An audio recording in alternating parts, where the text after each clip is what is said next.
Salam damai dalam Yesus Kristus. Puji Tuhan, kita bertemu kembali dalam kebaktian online Minggu Sembahyang Peringkat Wilayah Persekutuan Labuan bagi tahun 2020. Terima kasih diucapkan kepada semua anggota yang dapat mengikuti kebaktian Minggu Sembahyang ini di mana saja Anda berada. Kita berharap supaya pelajaran yang kita dengar itu memberikan pengharapan, penghiburan dan dorongan kepada kita semua untuk terus dekat kepada Yesus. Pada malam ini, malam yang ketujuh, kita akan dipimpin doa pembuka oleh Puan Elsie selepas lagu tema kita, dan seterusnya kita akan mendengar lagu istimewa daripada keluarga Elder Jairus. Pelajaran pada malam ini akan disampaikan oleh Puan Noria. Dan Puan Noria juga akan memimpin kita di dalam doa penutup nanti. Mari kita semua sama-sama untuk menyanyikan lagu tema kita, yaitu Aku Suka Ceritakan.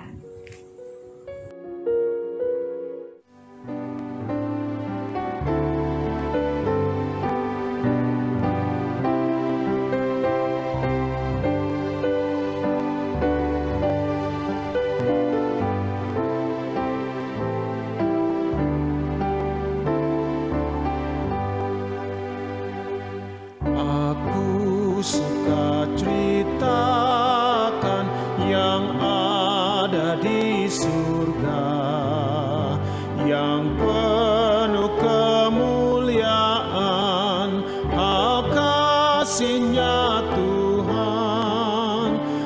Aku suka ceritakan karena benar itu yang sungguh menyenangkan sepenuh hatiku. Aku suka ceritakan serta puji namanya. Aku suka masyurkan Yesus dan kasih-Nya.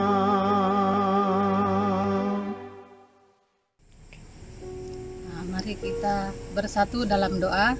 Ya Bapa kami yang bertata dalam kerajaan sorga, tolong berkati acara kebaktian kami pada hari ini. Urapi penyampai pelajaran kami pada hari ini agar dapat menyampaikan pelajaran dengan baik. Berkati semua anggota yang sedang mengikuti kebaktian ini di dalam alam maya. Inilah doa kami dan semua ini kami serahkan di dalam nama Yesus Kristus kami berdoa. Amin.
Yesus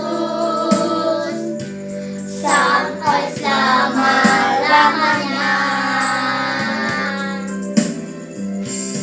Meskipun saya susah menderita dalam dunia, saya mau ikut Yesus sampai selama-lamanya. Saya mau ikut Yesus sampai selama-lamanya.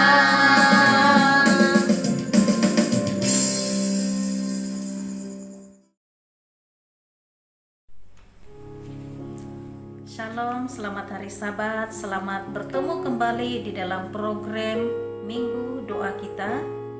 Pada malam ini saya Noria akan menyampaikan pelajaran kita yang telah disediakan oleh Gina.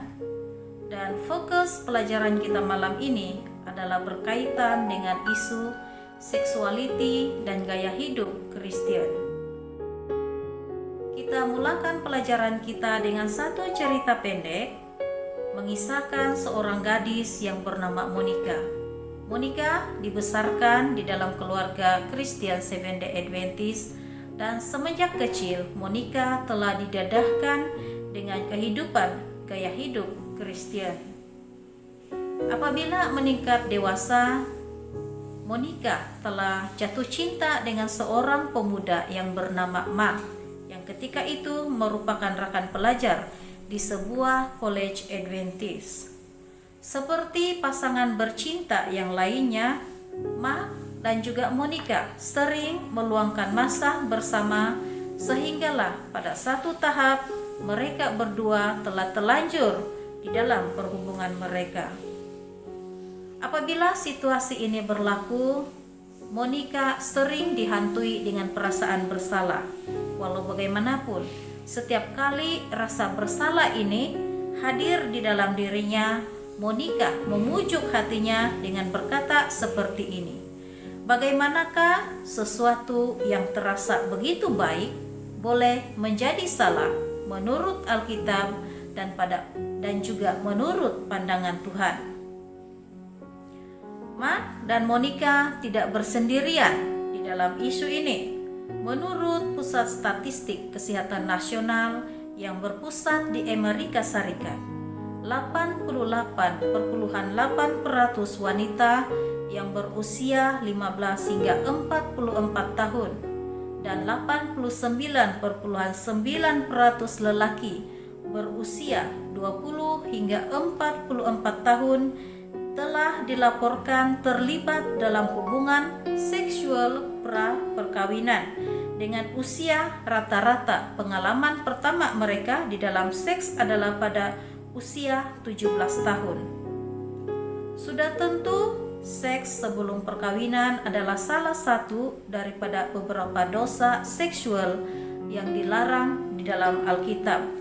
Walau bagaimanapun, masih ramai orang yang bertanya-tanya, kenapakah hal yang seolah-olah menarik ini boleh dipandang salah di dalam Alkitab?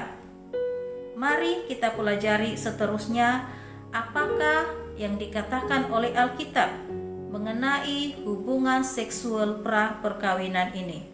Alkitab dipenuhi dengan rujukan mengenai seks dan seksualiti dan berfungsi sebagai panduan untuk peranan dan hubungan yang sehat. 5 buku pertama Alkitab yang tertulis di dalam kenabian, di dalam hikmat, di dalam Injil, di dalam surat-surat Paulus dan juga Wahyu, dicatitkan untuk mengatur aktiviti seksual dan menetapkan peranan seksual manusia. Dengan rujukan yang diilhami ini, ianya adalah berada di ujung jari kita. Jadi saya sangat senang sekali untuk menyeru kita sama-sama mempelajari arahannya, sama-sama memperhatikan peringatannya, agar kita dapat menuntut berkat yang telah dijanjikan oleh Ilahi. Pada mulanya, Tuhan menciptakan manusia dengan identiti seksual yang berbeza. Dia mencipta mereka lelaki dan perempuan. Adam diciptakan dari debu tanah dan Hawa dari tulang rusuk Adam, memperlihatkan keakraban yang dikongsi oleh mereka berdua. Berkatalah manusia itu, "Ini dia tulang daripada tulangku dan daging daripada dagingku. Dia akan dipanggil perempuan karena dia diambil daripada lelaki," kata Adam. Maka itulah sebabnya seorang lelaki harus meninggalkan ibu bapanya dan bersatu dengan istrinya, lalu mereka berdua menjadi satu. Kedua-dua manusia dan istrinya itu bertelanjang bulat, tetapi mereka tidak merasa malu. Kita boleh melihat ini di dalam Kejadian pasal 2 ayat 23 hingga 25. Baiklah, apakah maksudnya menjadi satu daging bagi manusia? Menjadi satu daging merangkumi kesatuan hati, pikiran, dan jiwa dua individu yang berbeza. Ini merangkumi kesatuan fisikal, kesatuan mental, emosi, dan juga rohani yang sejajar dengan sifat menyeluruh tentang diri kita sebagai manusia. Jadi, persoalan seterusnya adalah bagaimanakah penyatuan daging itu seharusnya berlaku. Yesus menegaskan hanya melalui perkawinan menjadi penyatuan yang tidak dapat dipisahkan antara satu lelaki dan satu perempuan. Kita boleh melihat ini di dalam Matius pasal 19 ayat 4 hingga 6, dan saya senang sekali membacakan ayat ini. Matius pasal 19 ayat 4 hingga 6, jawab Yesus, "Tidakkah kamu baca bahwa Ia yang menciptakan manusia sejak semula menjadikan mereka laki-laki dan perempuan, dan firman-Nya, sebab itu laki-laki akan meninggalkan ayah dan ibunya dan bersatu dengan istrinya, sehingga keduanya itu menjadi satu daging. Demikianlah mereka bukan lagi dua, melainkan satu. Karena itu, apa yang telah dipersatukan Allah tidak boleh diceraikan oleh manusia." Kesatuan bermaksud untuk memberikan kegembiraan, kesenangan, dan kelengkapan fisikal. Dan sementara Alkitab berbicara tentang kegembiraan hubungan intim di dalam perkawinan, Alkitab juga memperincikan ungkapan seksualiti yang salah dan kesan negatifnya terhadap individu dan masyarakat. Dan ini memperingatkan manusia akan tingkah laku seksual yang merusakkan, seperti percabulan, perzinahan, hubungan homoseksual, sumbang mahram, dan juga poligami. Oleh karena tingkah laku ini sangat merosakkan tujuan indah Tuhan untuk seksualiti manusia, maka kita sangat diperingatkan untuk sama sekali tidak terlibat dengan aktiviti seksual pra perkawinan ini. Apakah identiti yang diberikan Tuhan kepada manusia? Seksualiti adalah bahagian penting dalam identiti kita. Itu adalah asas untuk identiti pribadi dan kehidupan masyarakat pada zaman Alkitabiah sehingga zaman ini. Kesadaran tentang siapa diri kita adalah asas kepada bagaimana kita berhubungan dengan orang lain dan dengan dunia di sekitar kita. Kitab suci juga menjelaskan siapakah diri kita dan bagaimanakah kita seharusnya menjalani kehidupan kita. Di Taman Eden, Tuhan telah memberikan anak-anaknya dua identiti. Identiti yang pertama adalah hari Sabat, yang akan mengingatkan kita bahwa Dia adalah pencipta dan Tuhan kita. identiti yang kedua adalah kepribadian kita yang diciptakan sebagai lelaki atau perempuan menurut gambar Tuhan. Kedua-dua penanda identiti ini akan selalu menjadi asas bagi identiti manusia. Dalam artikel Sexuality sebagai sesuatu yang suci yang telah ditulis oleh David Thomas, dia menekankan kata-kata ini. Oleh karena sexuality adalah sebahagian daripada zone intrinsik di mana kita menganggapnya sebagai hal yang suci. Jika tidak dihormati dengan betul dan diperlakukan dengan hambar, seseorang itu akan merasa seperti diremehkan dan dicabul. Penyalahgunaan seksualiti atau pelanggaran yang dilakukan oleh orang lain akan menjadi sangat menyakitkan dan merosakkan karena tempat kudus di dalam kehidupan telah dipijak-pijak. Baik, apakah kesan yang kekal atas aktiviti seksual pra perkawinan ini? Kita kembali kepada cerita pendek kita di awal pelajaran, yaitu tentang kisah Monica dan juga Mark yang telah telanjur semasa perhubungan cinta mereka. Semasa bercinta, Mark dan juga Monica, mereka dipenuhi dengan perasaan berahi. Mereka dipenuhi keterujaan dan keseronokan seksual yang telah menemani perhubungan sulit mereka.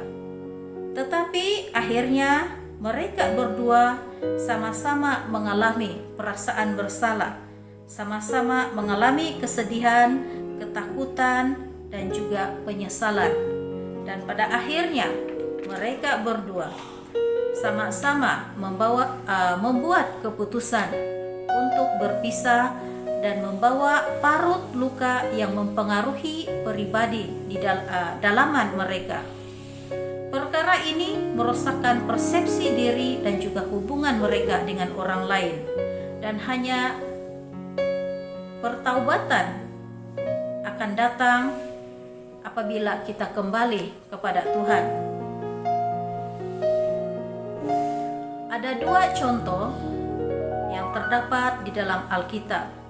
Contoh klasik tentang kisah kecurangan seksual, yaitu di antara Daud dan Batsheba dan juga Yusuf dan istri Potifar.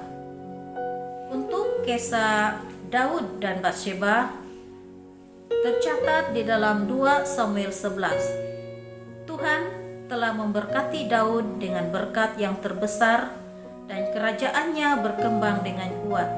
Tetapi melalui dosa nafsu dan perzinahan diikuti dengan pembunuhan, Daud akhirnya jatuh ke dalam jurang kesedihan yang tidak pernah sembuh sepenuhnya, sekalipun Daud sudah bertaubat dan juga mendapat pengampunan daripada Tuhan. Kita lihat pula kisah yang kedua, di mana istri Potifar telah menggoda Yusuf. Bagaimanakah Yusuf menanggapi godaan ini? Di dalam Kejadian 39 ayat 9. Bahkan di rumah ini ia tidak lebih besar kuasanya daripadaku, dan tiada yang tidak diserahkannya kepadaku selain daripada engkau, sebab engkau istrinya. Bagaimanakah mungkin aku melakukan kejahatan yang besar ini dan berbuat dosa terhadap Allah? Jadi inilah cara Yusuf menggagalkan cobaan godaan yang dilakukan oleh istri Potifar. Yusuf menggunakan hati nurani yang jelas dan kepercayaannya kepada Tuhan, dan akhirnya telah menolongnya menjalani hari-hari gelap sehinggalah dia dibebaskan, menerima penghormatan dan juga kedamaian. Bagaimanakah kita seharusnya mengikuti rencana Tuhan?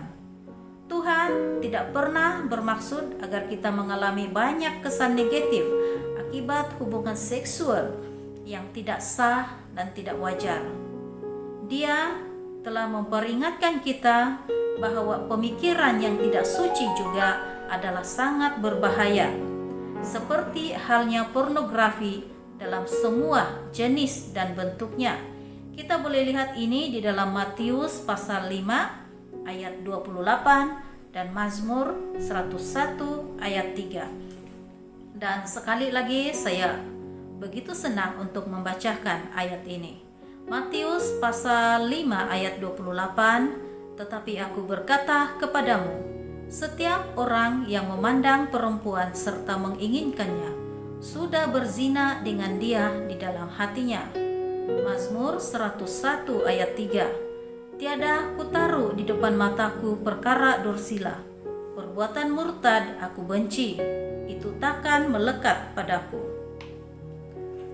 Itulah sebabnya mengapa Tuhan dalam kasih dan perhatiannya bagi kita menggariskan cara terbaik untuk hidup, dan mengapa Dia memberi petunjuk yang jelas dalam menguruskan hal pribadi yang sulit di dalam kehidupan kita. Dengan mengikuti rencananya, kita menjadi rela untuk menerima semua nikmat yang Dia ingin kurniakan. Bagi mereka yang sudah berkawin, ini termasuklah keseronokan dalam keintiman seksual. Tetapi sama ada bujang atau berkawin, kita memperoleh kepuasan dan keamanan dalam mengetahui bahwa kita diciptakan menurut gambarnya, di mana Dia mempunyai rancangan yang indah dan memuaskan untuk hidup kita, dan bahwa Dia akan memenuhi keinginan terdalam kita.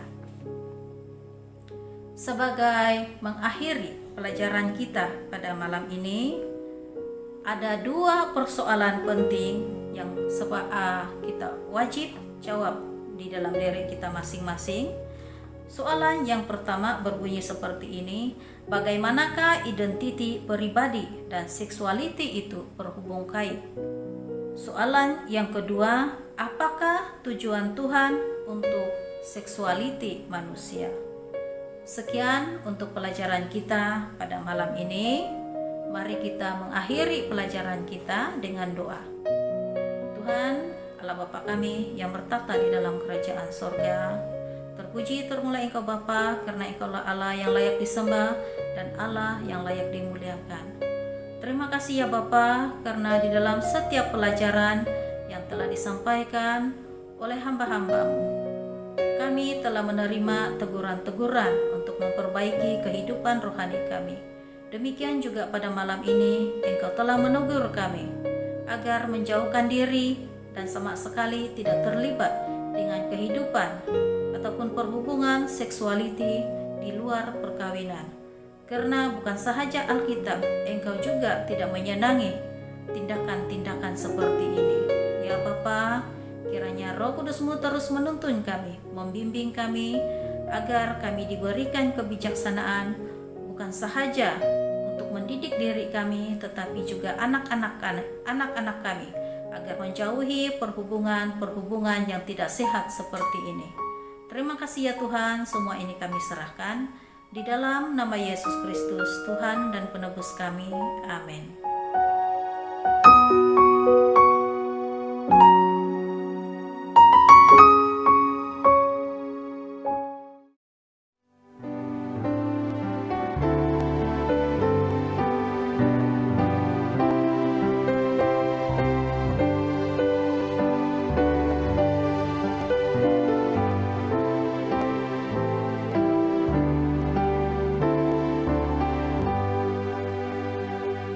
Aku suka ceritakan yang ada di surga, yang penuh kemuliaan, hal kasih-Nya Tuhan. Aku suka ceritakan karena benar itu yang sungguh menyenangkan sepenuh hatiku. Aku suka ceritakan serta puji namanya. Aku suka masyurkan Yesus dan kasih-Nya.